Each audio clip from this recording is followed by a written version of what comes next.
जनता के बीच में समर्थन के लिए, आशीर्वाद के लिए मैं पिछले 27 तारीख को फॉर्म भर के और जनता जनार्दन के आशीर्वाद के लिए निकला हूँ। सीधी शहर के, सीधी विधानसभा के सभी सम्मानित नागरिकगण, मतदाता बंधु, सभी का आशीर्वाद मुझे मिल रहा है। सीधी जिले में जो भी पिछले 20 साल में 15 महीने छोड़ दीजिए, तो जो भी जनता से वादा किए गए थे कोई भी विकास कार्य नहीं। हर वर्ग परेशान है, चाहे वह व्यापारी हो, कानून व्यवस्था और से बदतर। आज हर व्यापारी को डर लगा रहता है, व्यापारी अपने आप को सुरक्षित नहीं मानता। एक सब्जी मंडी जैसी समस्या का हल आज तक नहीं हो पाया। आपने देखा कि सीधी से 5 किलोमीटर दूर सुनसान में सब्जी मंडी चली गई। वहाँ व्यापारी दिन ढलने के बाद कैसे व्यापार करता है? वहाँ न कोई सुरक्षा की व्यवस्था है, न चौकी की व्यवस्था है।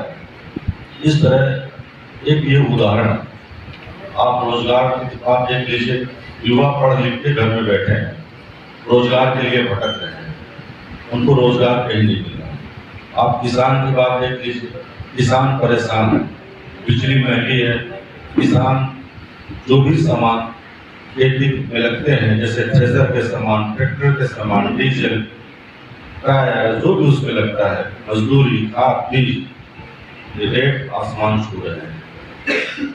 महिला सुरक्षा की बात उन्होंने की थी, महिलाओं को कोई सुरक्षा नहीं मिला। महिलाओं के ऊपर अत्याचार के मामले में मध्य प्रदेश अव्वल है।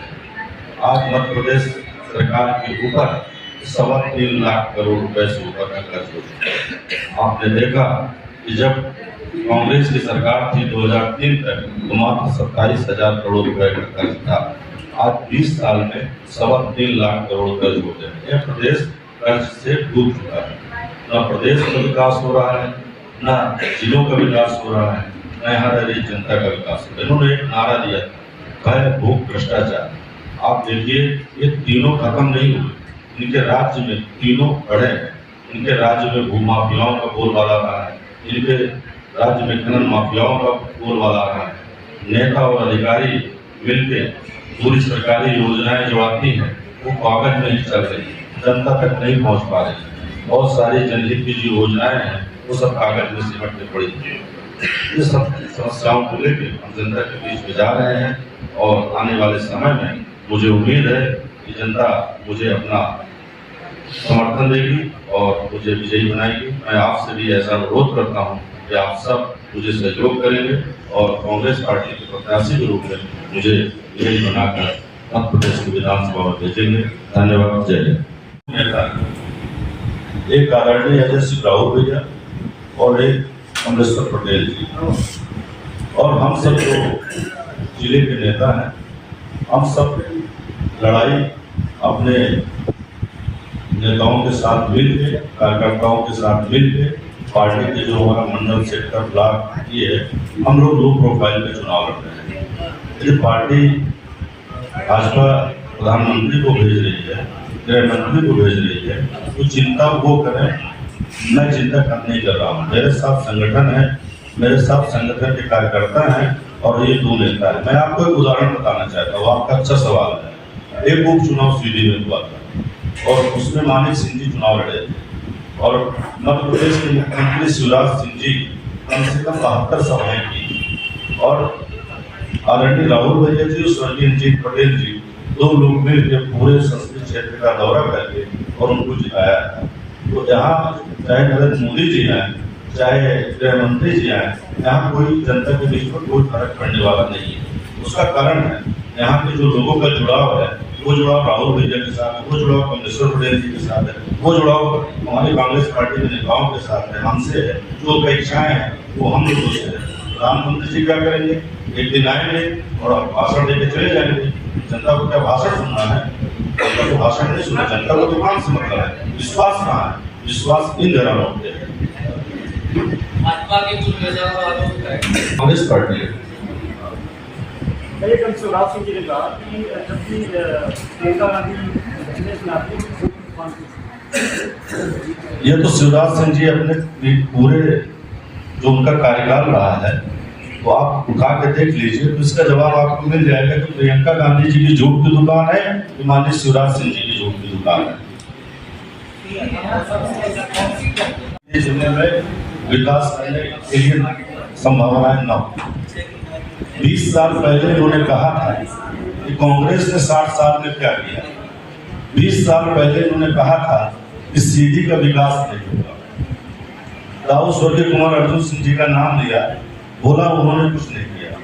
आज आपका सवाल ठीक आ गया, मैं जवाब देना चाहूंगा कि 20 साल में 60 साल में कांग्रेस ने कुछ नहीं किया, स्वर्गीय दाऊ कुमार अर्जुन सिंह जी ने कुछ नहीं किया, लेकिन 20 साल से सत्ता में ये है, 15 महीने छोड़ दीजिए।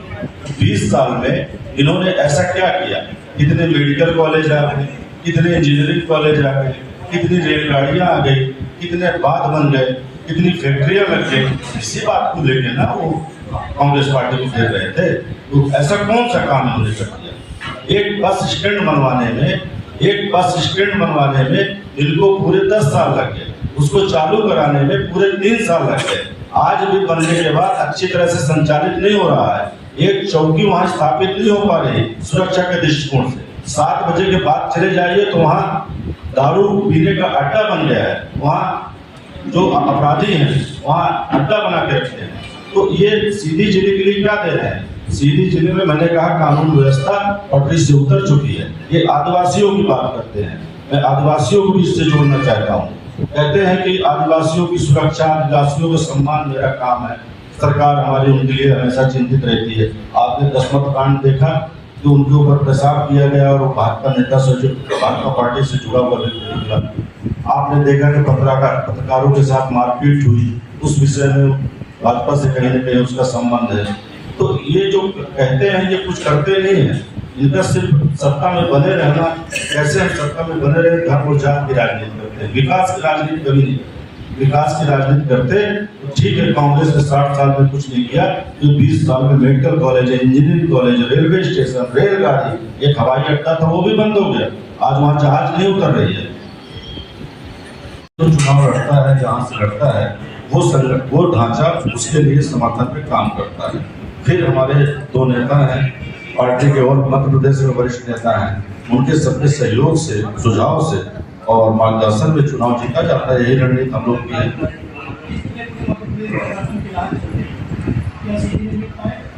मुझे पूरा विश्वास है 100% मिल पाएगा, क्योंकि सीधी की जनता भी उसी बिंदु से प्रभावित है ना। रोजगार से प्रभावित है, स्वास्थ्य से प्रभावित है, शिक्षा से प्रभावित है, पानी बिजली सड़क से प्रभावित है। वो बिल्कुल मिलेगा। देखिए उनका काम है कि वो लड़ रहे हैं, दौड़ रहे हैं, लेकिन इतना जरूर मैं कहूँगा कि उनके साथ अन्याय तो हुआ है। भारतीय जनता पार्टी के वरिष्ठ नेता हैं और फिर भारतीय जनता पार्टी को टिकट ही देना था, उनका टिकट काटना था।